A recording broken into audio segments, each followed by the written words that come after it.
بازم سلام بچه ها. یک رولکی короткі майда میشه. برای قارچ سیومگاه کرده بودیم. تا ویدیو پیشینه بعضی آدما گفتن که قارچ، گفتم قارچ 2 کیلو میشه، 3 کیلو میشه. بعضی آدما گفتن که امکان نداره که یک دونه قارچ 2 کیلو شود. برای همین حاضر برای دکازات دلیل یافتیم.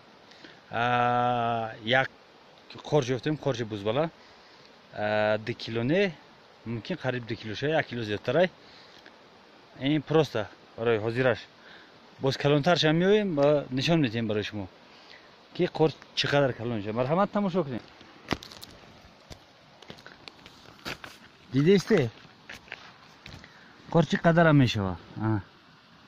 این دستی من، این بزبالگیش دستی من.